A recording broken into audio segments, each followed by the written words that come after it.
Hey YouTube, welcome to the Off-Grid Mountain Homestead.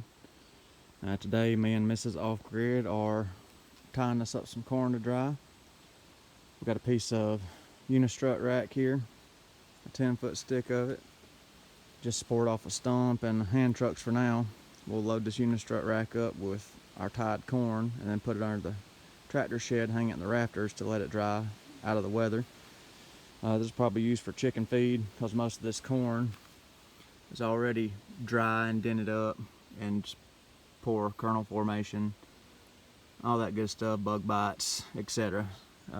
Some of the greener ears that are not dry we're going to eat, but most of the corn that's already pre-dry or had the husk already turning white or yellowing are too dry for us to eat, so we'll save that for chicken feed and animal feed. But Mrs. Off-Grid is going to demonstrate how we're tying the corn. So get over here and show you what she's doing.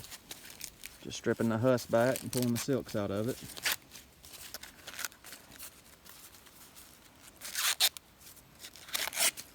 Here's the corn with the colored, or the yellow and white colored husks are easier to tie because the husks are tougher.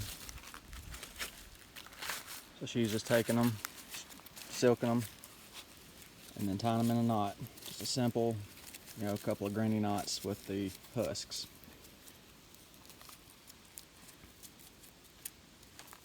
And then she'll put them on the drying rack, flip them upside down, and that's how you do it. And the benefit of tying them in a knot is it keeps the cobs away from each other and gives you good airflow when it's drying to keep mold and stuff down. Since we're in a humid environment and climate, we have to have as much airflow as possible.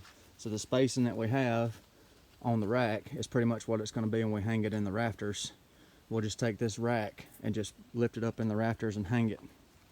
So we'll fill up this rack and probably several more off the corn I got yesterday. And I was going to show you another method that some people have used, is to take a string, and just tie some half hitches in it and kind of let it dangle like that.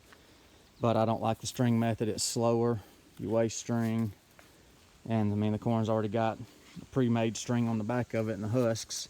So that's what we're doing to dry this corn out. So it'll take a few weeks to dry. I said just put it in a place that's got good airflow, good circulation.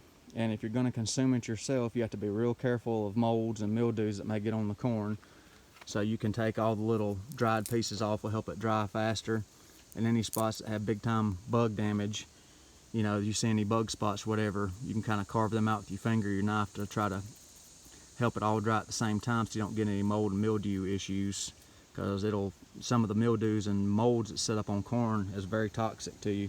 So just be aware of that. Any sign of any kind of mold, don't feed it to the animals, and definitely don't eat it yourself. So just a quick video of what we're doing with all the corn. And any of the green corn we're going to eat, any of the corn that's already dry is going to be put back for animals for this winter.